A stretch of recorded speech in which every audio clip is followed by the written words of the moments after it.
Je suis un jeune geek de 24 ans et je suis mort. Physiquement et littéralement mort. La cause de cela, un jeu que j'ai téléchargé sur le Deep Web. Vous devez certainement le connaître si vous aimez les jeux de type japonais. Doki Doki Literature Club, voilà le nom de ce jeu maudit. Bon nombre d'entre vous avaient certainement joué avec la version bêta disponible partout. Pour ceux qui ne le connaissent pas, je vais faire une brève description. Ce jeu est un visual novel, c'est-à-dire un jeu basique avec 2 ou 3 personnages. Et vous devez choisir un dialogue au fur et à mesure pour déterminer la continuité de l'histoire. Dans le jeu Doki Doki Literature Club, vous interagissez seulement avec 3 personnages, qui est Natsuki, Sayori et Yuri. Seul un personnage du nom de Monika est présent dans tout le jeu, mais vous ne pouvez pas interagir avec. Seulement, la particularité de Monika est qu'elle n'est pas un personnage comme les autres. Dans la version bêta, vous apprenez que Monika a conscience qu'elle n'est qu'un programme du jeu. Et au cours de ce dernier, elle n'hésitera pas à supprimer les fichiers des autres personnages par pure jalousie. Car elle voudra absolument vous avoir pour elle toute seule. À la fin du jeu, alors que Monika se rend compte que vous ne vous intéressez pas à elle, le jeu se termine.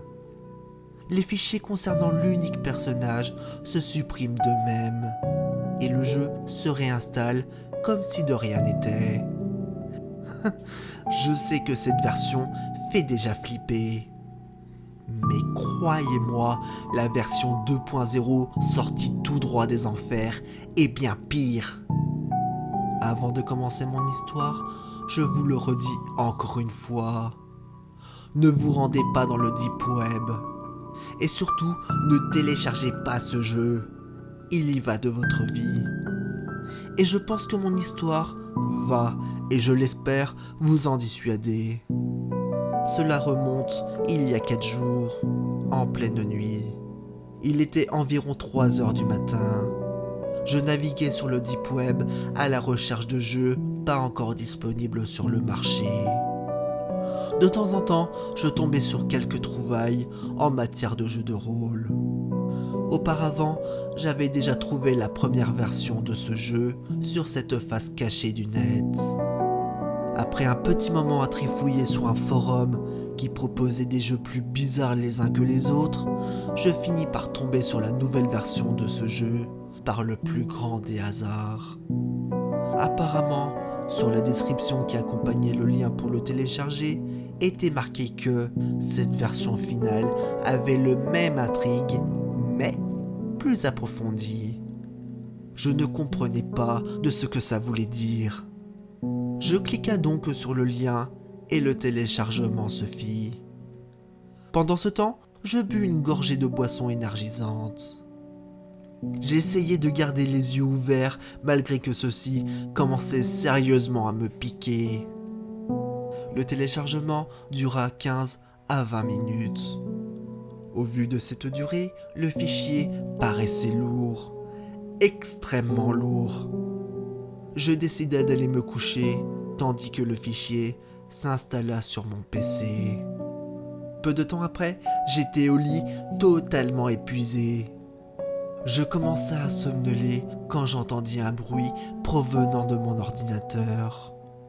Ce brouhaha me fit sursauter. Puis, une musique venait s'accompagner à un fond d'écran rose bonbon. Ça faisait au moins 24 heures que je n'avais pas dormi, et cette musique parvenait à me saouler. Tant bien que mal, je me leva difficilement, dû au manque de sommeil et le fort grammage de caféine dans le sang. Je marchais comme un zombie. Le menu du jeu était affiché en plein écran, s'accompagnant de cette mélodie.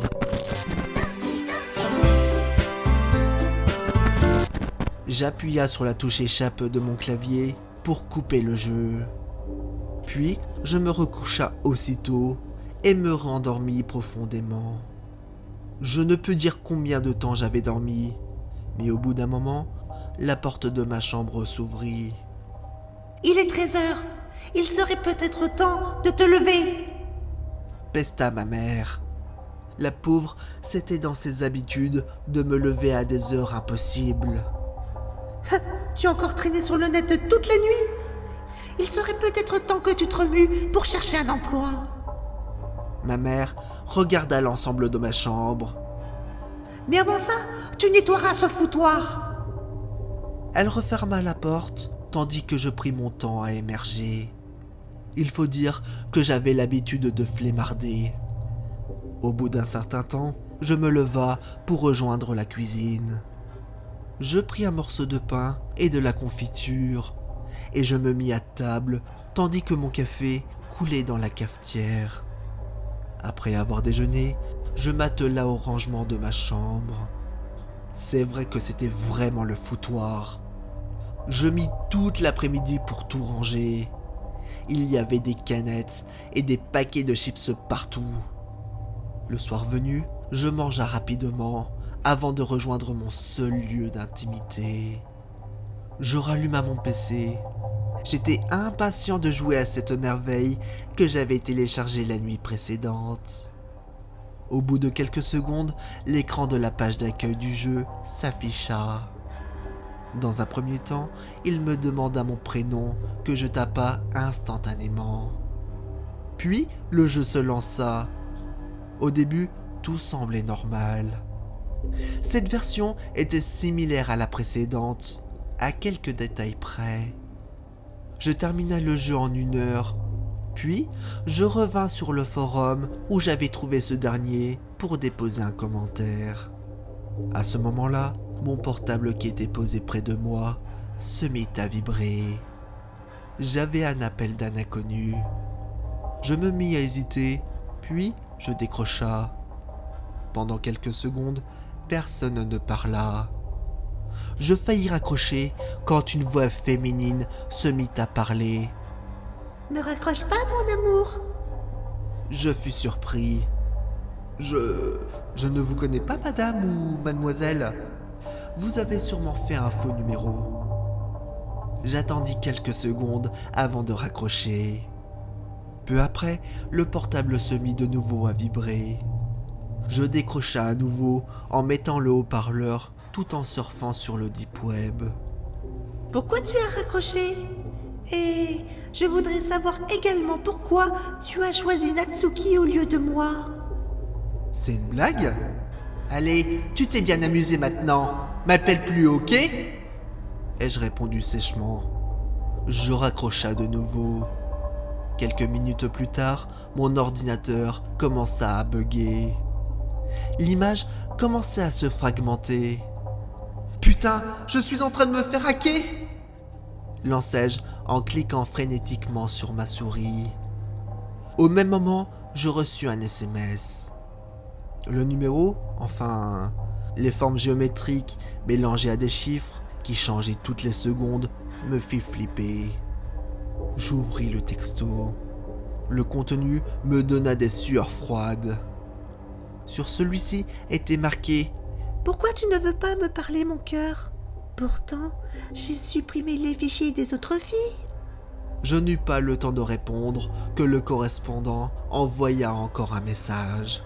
« Maintenant, laisse-moi te réciter des poèmes que j'ai écrits rien que pour toi. » Je regarda mon écran qui buguait toujours avant de regarder mon portable. Je répondis au message. « Laissez-moi tranquille ou j'appelle les flics. » La réponse ne se fit pas attendre.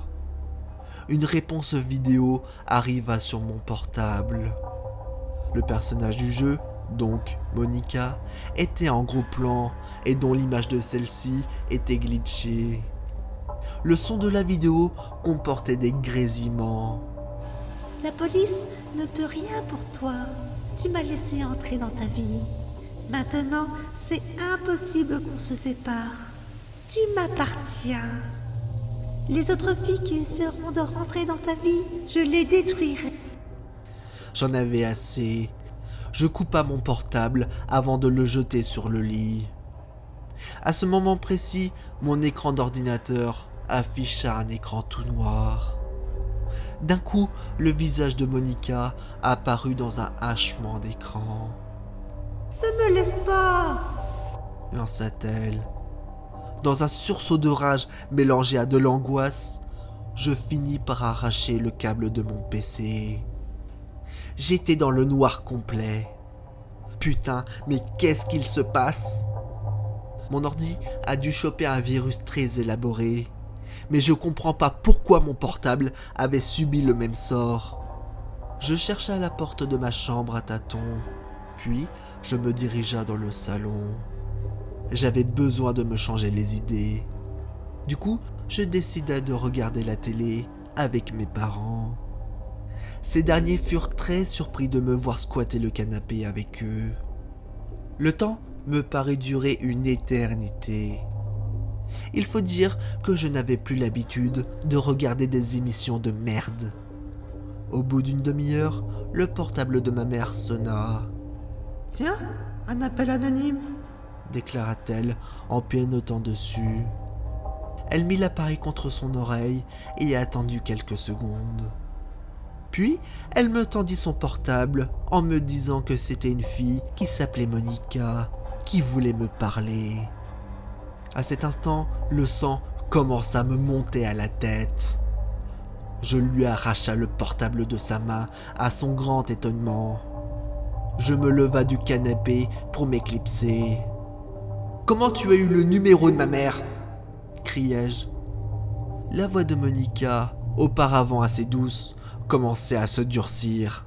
« Je te déconseille d'arrêter de couper nos conversations, sinon je vais être très vilaine. » dit-elle sèchement.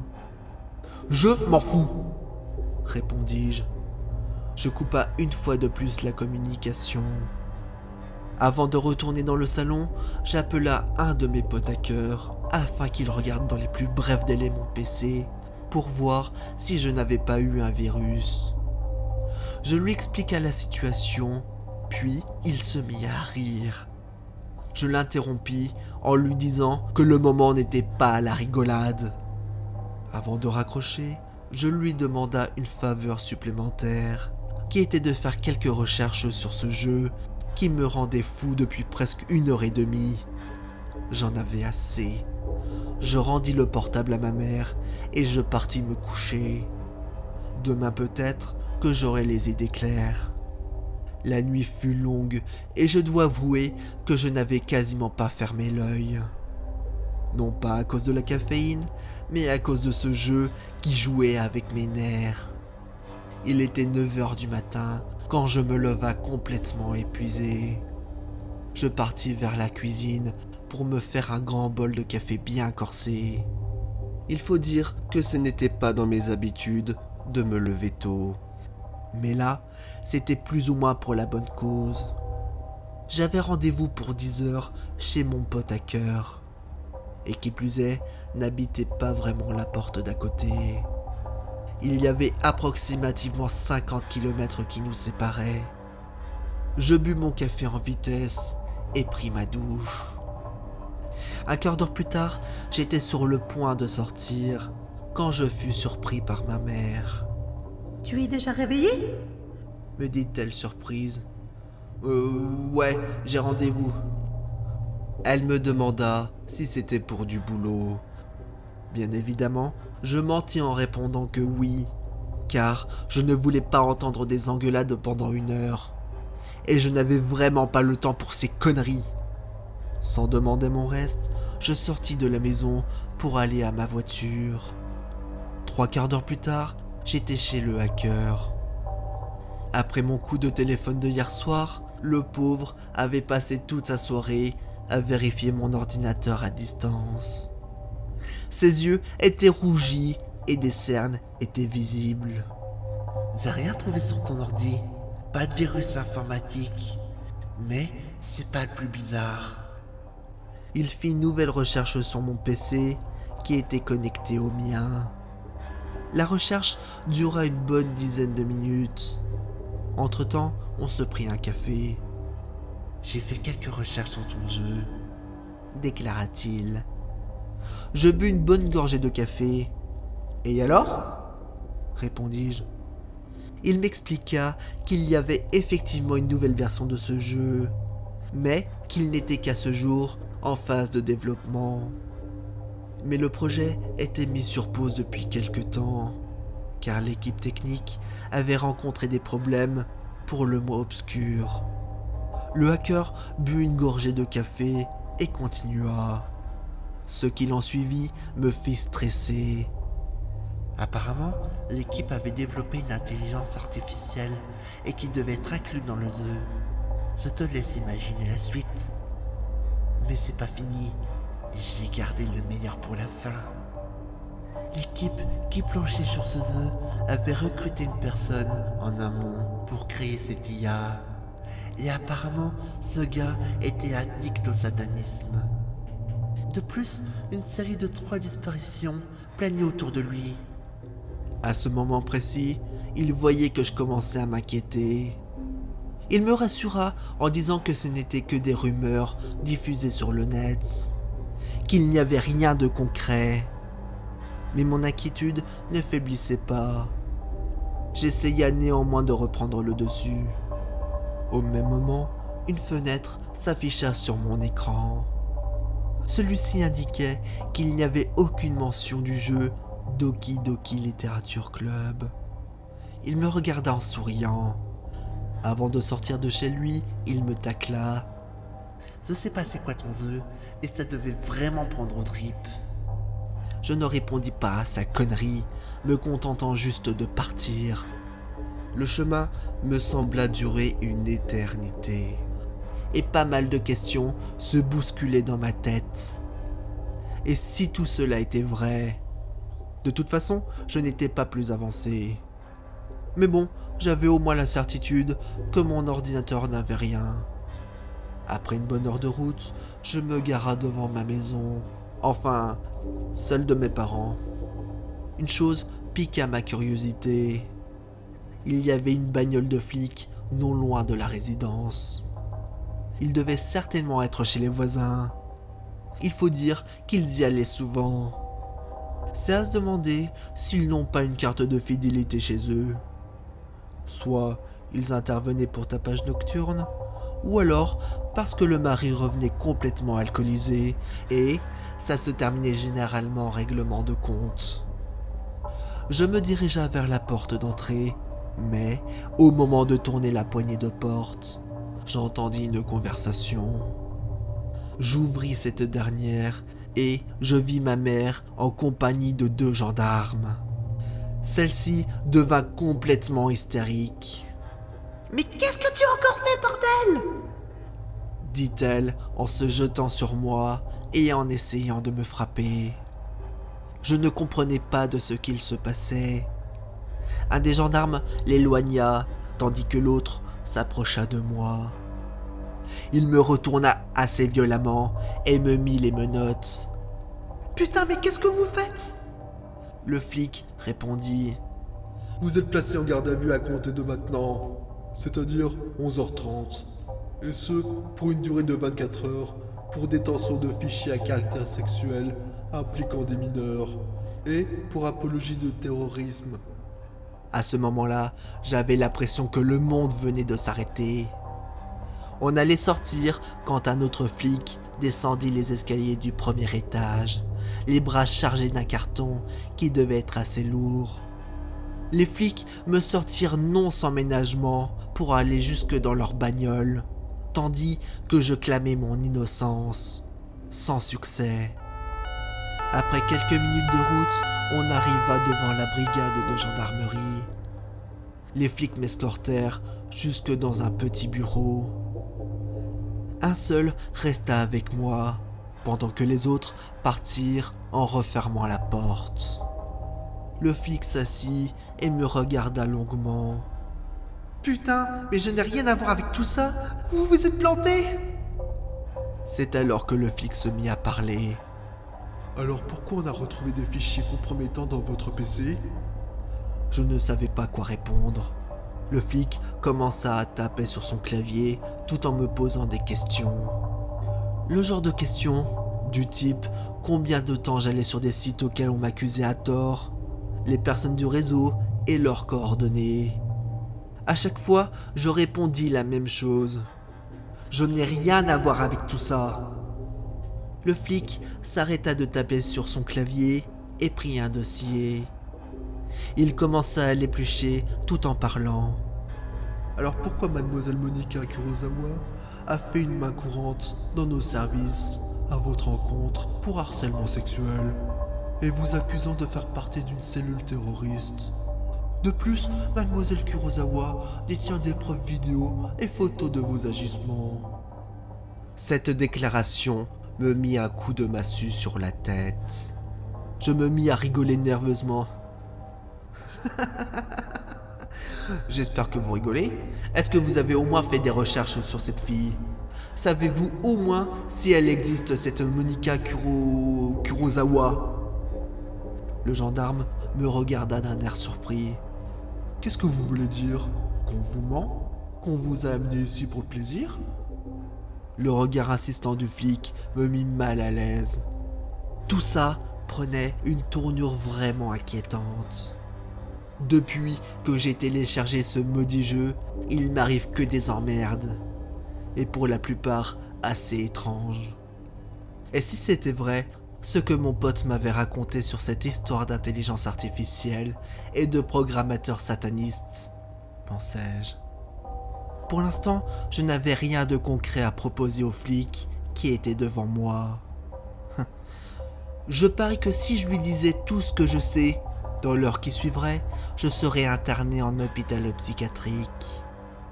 Comment un jeu, au premier abord innocent, pouvait foutre la pagaille dans la vie de quelqu'un? À ce moment-là, j'étais totalement piégé. Je ne savais absolument pas comment j'allais m'en sortir. Au même instant, la sonnerie du téléphone fixe du flic me fit sortir de mes pensées. Il décrocha. Oui? Ok. Ben faites-la venir tout de suite. Comme ça, on va pouvoir faire la confrontation maintenant. Après quelques secondes, on frappa à la porte. J'étais à 1000 lieues de ce qui allait se passer. La porte s'ouvrit lentement.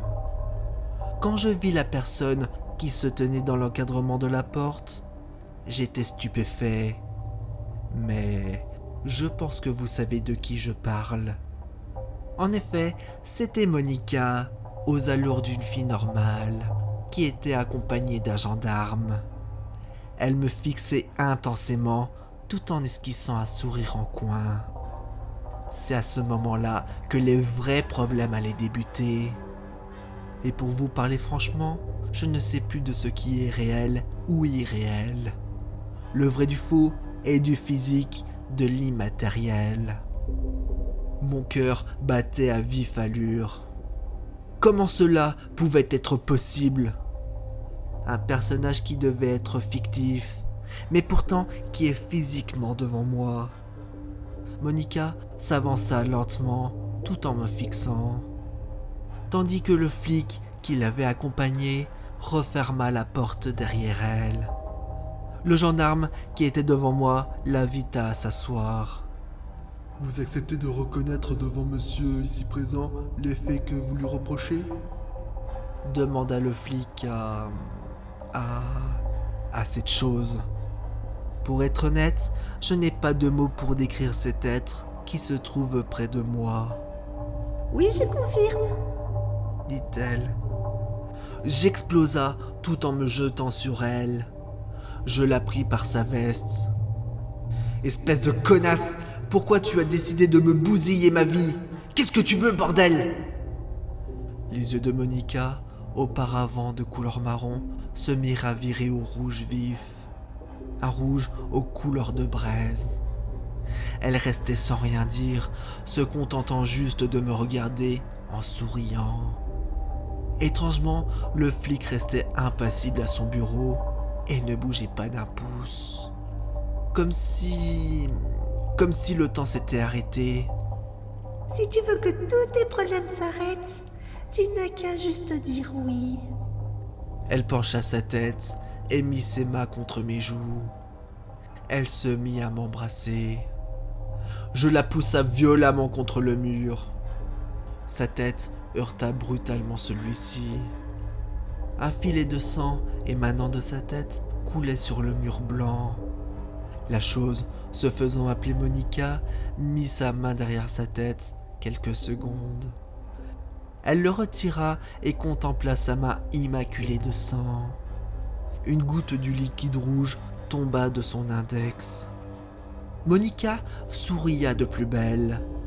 Sans dire un mot, elle me montra sa main rougeâtre, puis elle le mit à sa bouche sans rien dire. À la base, la vue du sang m'est insupportable, mais cette scène était vraiment dégueulasse et malsaine. Une vraie psychopathe, Tu veux qu'on mélange nos sangs? dit-elle d'un air amusé et en se dandinant.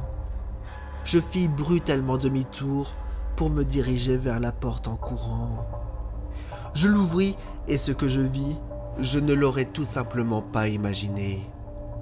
Le flic qui avait accompagné cette psychopathe était derrière la porte et qui me pointait avec son arme. Ses yeux avaient viré au noir. Un sourire sadique se dessinait sur son visage. C'est vrai que cela paraît assez dingue, mais je vous jure que c'est la réalité. Je mis les mains en l'air en reculant d'un pas. À ce moment, je sentis le corps de Monica se coller à mon dos. Elle chuchota à mon oreille. Tu peux pas m'échapper, mon cœur. Tu n'es rien qu'à moi, et à moi seul. Un frisson me parcourut à travers mon corps. Cette chose commença à caresser ma joue. Je sentais sa main humide. Je compris à ce moment-là que c'était sa main ensanglantée.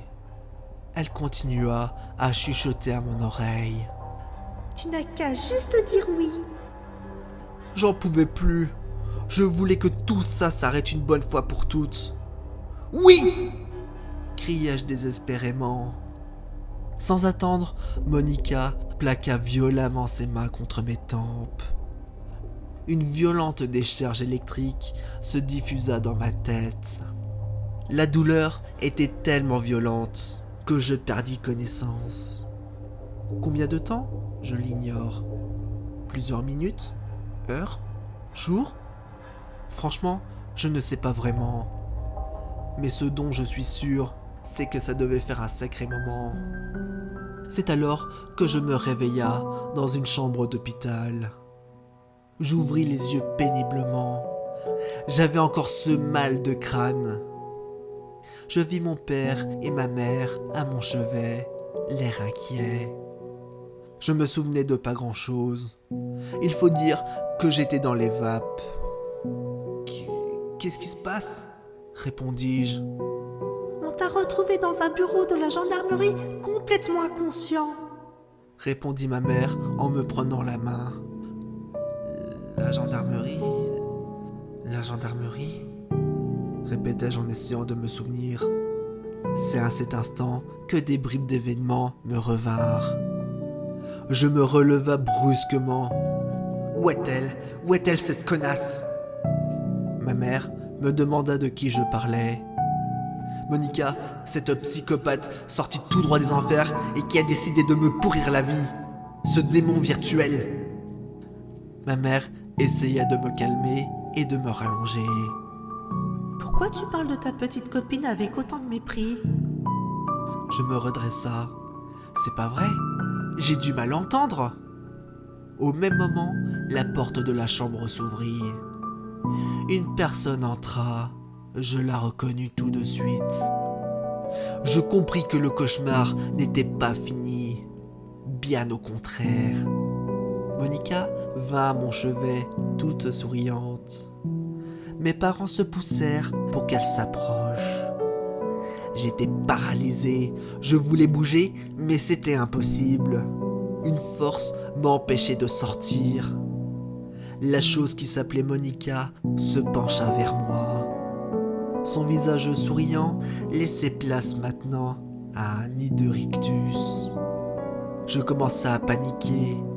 Je demanda de l'aide à mes parents. Mais ces derniers restèrent immobiles et me sourièrent. Les yeux de cette chose passèrent de nouveau au rouge sang. Elle caressa mon front de manière affectueuse. « Bienvenue dans mon monde. Dit-elle d'une voix joviale. Maintenant, Tu m'appartiens pour l'éternité. Maintenant, je connais l'issue de ce jeu. Doki Doki Literature Club. Je fais partie intégrante de cet univers de cauchemar. Alors, je vous le redis une dernière fois. S'il vous plaît, ne jouez surtout pas à ce jeu. Et si par le plus grand des hasards, vous y jouez, par pitié, ignorez Monica.